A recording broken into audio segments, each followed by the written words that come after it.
4 years ago, legendary assassin Fable killed a group of men involved in a ring dedicated to kidnapping women to make them work the night.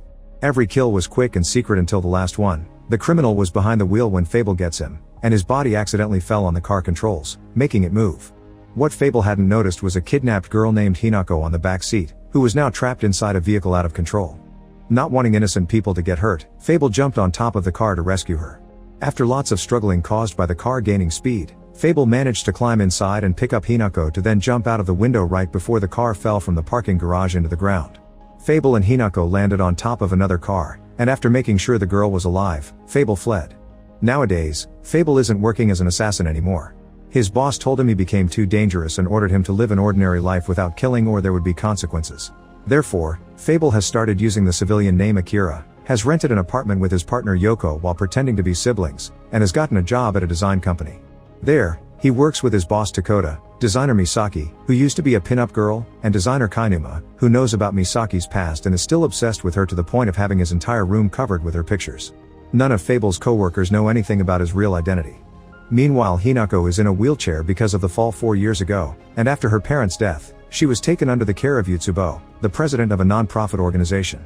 In front of the public, Yutsubo presents himself as a sweet guy that cares for people with special needs, especially children, but when he's alone with Hinako, he takes advantage of her.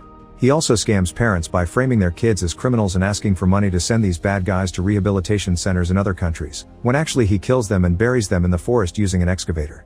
Yutsubo has 2 guys working for him, expert assassin Suzuki, and scammer Asaki, who Suzuki thinks isn't trustworthy but deals with him anyway because Yutsubo thinks he may have important information since Asaki used to work for Fable's agency. It turns out Yutsubo was the real boss behind the illegal ring Fable won against 4 years ago, and now he wants revenge. One afternoon, Hinako goes to the local park to use the monkey bars, hoping that some exercise could help her walk again. She starts at the highest bar which causes her to immediately fall, and this is seen by Fable who is passing by. He tells Hinako that it is indeed possible for her to walk again, it'll just take lots of time and training, but Hinako thinks he's just a random creep and leaves. Later when he returns home, Fable asks Yoko to remind him of the details behind his mission 4 years ago, which immediately confirms his suspicions. The girl from the park is the same girl he saved that day, and now he's feeling guilty about her disability. The next day, Fable returns to the park to watch Hinako falling at the bars again and advises her to start at the lowest bar.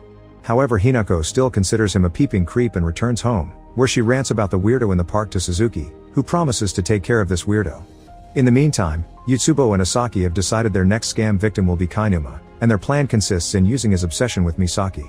They show up at Misaki's and pretend to be investigators that specialize in finding bugs and hidden cameras, telling her they're here to check her apartment when they're actually going to install those cameras. Sometime later, Fable goes to the park again, but instead of Hinako he finds Suzuki, who hits Fable and asks him to leave Hinako alone. When Fable returns to the office, Takota gives him a new task to do. They've designed some flyers for a non-profit organization and Fable must deliver the final product. This is how Fable ends up at Yutsubo's place, and when Hinako recognizes him, Yutsubo invites Fable to come in after making sure to hide his computer with all of Misaki's hidden camera recordings. Yutsubo is touched to hear Fable cares about helping Hinako walk again and looks forward to working with him in the future while Hinako still considers him a creep, but when Fable shows how socially awkward he is, Hinako warms up to him. Afterward, Fable goes home and tells Yoko he's met Yutsubo, who he was supposed to kill 4 years ago together with the others but his boss cancelled him at the last minute.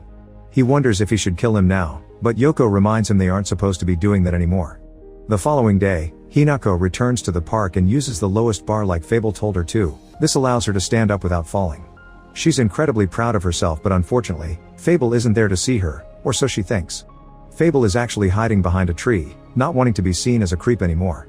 Meanwhile, Yutsubo pretends to be a detective while Asaki plays the role of Misaki's agent to carry out the next part of their plan, unaware that Hinako has come back from the park and is listening in the hallway. They've invited Kainuma and his mother over to accuse the guy of having installed cameras in Misaki's apartment, presenting the recordings they've made as proof.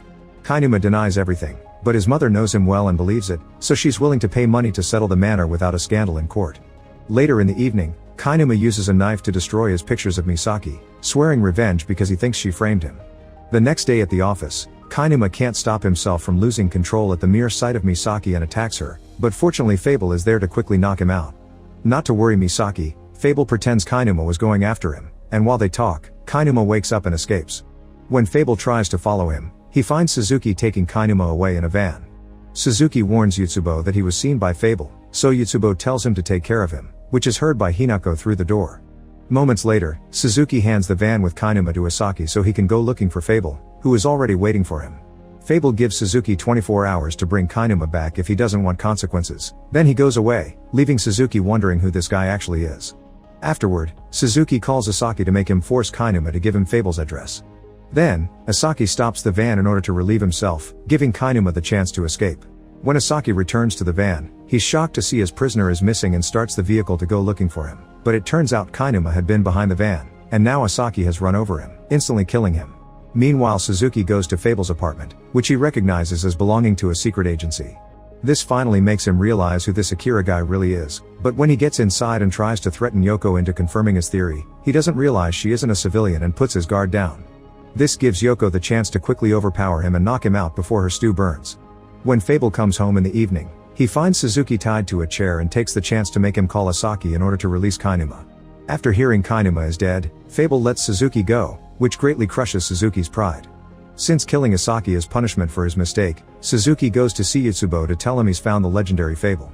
Suzuki doesn't think Yutsubo can take on Fable and needs a good reason to attack him again, so Yutsubo explains that the guy driving Hinako around 4 years ago had been his brother and his death has been haunting him since then. This is all a lie to make his backstory more dramatic, and Suzuki buys it, promising to help Yutsubo kill Fable but only if they make a decent plan. Once again, all this is heard by Hinako from her room. The following day, Hinako returns to the park to keep practicing on the bars, and when she falls again, Fable approaches her to help her massage her legs. Hinako starts to wonder what kind of life he used to have when suddenly, a shot is heard and Fable falls dead, only for Hinako to wake up and realize it was all a dream. At dinner, Hinako tells Yutsubo she knows he wants to hurt Fable and asks him not to do it because Fable is a friend that has given her self-confidence. To change her mind, Yutsubo tells Hinako that Fable was the assassin that killed the guy in her car 4 years ago and also her parents, mentioning the method he used to prove he's researched Fable well. In the morning, Hinako asks for a gun, so Yutsubo gives her an empty one, promising bullets later once she gets used to the responsibility. Then, Yutsubo calls Fable and tells him to come to his office in an hour to discuss Hinako's future. Fable accepts and ignores Yoko's warnings about this being a trap. He already knows that, but he has to go anyway to face his guilt, but Yoko can come too for backup. When Fable makes it to Yutsubo's place, he immediately can tell there's a grenade waiting for him behind the door, so he jumps into a different balcony right before Yutsubo's apartment explodes. Suzuki is watching from afar and sends a whole squad after Fable, including setting up a sniper and a bunch of assassins on a set of scaffoldings. Fable rushes from apartment to apartment, quickly knocking out any enemy that gets close enough. Eventually he tries to take a shortcut by jumping between the outer walls and has no trouble knocking out the men that follow him there, but as soon as he reaches the ground, he gets another call telling him a bomb has been left with a deaf girl on the 10th floor. Not willing to let a kid get hurt for him, Fable begins climbing the scaffoldings, and whenever a thug tries to attack him, Fable uses a special gun Yoko made for him that shoots fake bullets capable of knocking out but not killing. Meanwhile, Yoko is trying to go after the sniper, and the little deaf girl is going out to the balcony to catch a stray balloon. When Fable finally makes it to a balcony, he finds himself surrounded by more men, and he has to fight them all by jumping into and out of the scaffoldings to keep them guessing until he can finally make it to the 10th floor. The sniper can't shoot yet because the kid is out, and inside her apartment, there's another thug waiting for Fable who starts a fight as soon as he sees him. This hesitation allows Yoko to find him and knock him out. In the meantime, Fable is wasting too much time with this fighter and it's giving the chance for more thugs to come closer. Needing a quick solution, Fable decides to throw a grenade at the scaffolding to make it come off the wall and leave all the enemies hanging. With the other guy off his back, Fable rushes to rescue the girl, dragging her back into the apartment right before the scaffolding finishes falling, only to discover there's no bomb in her backpack. It had been a lie to bring Fable into the trap. At that moment, Fable notices Suzuki leaving and calls Yoko to give him the model of the car so she can follow him. Then, Fable stops to grab a bite and call some of the agents from his agency to ask for a ride. Moments later, Yoko finds herself in a forest, and Suzuki gets to capture her by pretending to throw a grenade at her when it was actually a rock. Yutsubo and Hinako are there as well, and after Suzuki ties Yoko to a tree, Yutsubo gives Hinako some bullets and asks her to shoot Yoko to practice. To everyone's surprise, Hinako shoots Yutsubo instead, but he turns out to be fine because he's wearing a bulletproof vest under his jacket. Hinako accuses Yutsubo of being the person that killed her parents because he knew the method the killer used, which nobody knew outside the police, and Yutsubo admits it's true. Hinako's parents had proof of Yutsubo involvement with the night worker ring and he had to kill them before they went to the police. Hearing this makes Hinako have a breakdown and fail all her following shots, but since Yutsubo keeps taunting her, she forces her body to stand up and leave the wheelchair to try to reach him. Hinako barely gets to take 2 steps before Suzuki stops her with a warning. there's a landmine right under her feet, and if she moves it'll explode. This stops her from moving, but she still shoots her last bullet, which pushes her back. Fortunately, Fable shows up just in time to catch her and prevent her from activating the mine. Suddenly, Yotsubo throws a grenade, thus Fable shoots him to make him fail his aim and covers Hinako with his own body to protect her from the explosion. Then, he asks Suzuki for help, because he knows he's an assassin with certain limits like him. Suzuki accepts, and after freeing Yoko so she can keep an eye on Yotsubo, he drives the excavator to cover the area with a landmine.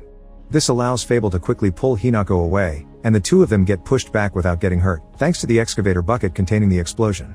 Finally giving up, Yotsubo throws a grenade at them, causing Suzuki to react by instinct and kill him with a quick shot. The grenade doesn't explode because Yotsubo never activated it. It turns out he just wanted them to shoot and ends things for himself. After burying Yotsubo with the help of the excavator, Fable and Yoko try to leave, but first Hinako forces her body to awkwardly walk in order to hug Fable and thank him. A few days later on Christmas Eve, Fable receives a letter from Hinako, who asks him to burn it after reading it. In this letter, Hinako explains that 4 years ago she had run away from home after a fight with her overprotective parents, and her naivety made her an easy target to kidnap. She never held a grudge against Fable because that day he saved her from a dark future, and now that she's working hard on her rehabilitation, she hopes she can see him again in the summer when she can finally walk again. As Fable burns the letter, he hopes he can see her again as well. Make sure to subscribe and turn on notifications so you can watch more videos like this. Thanks for watching.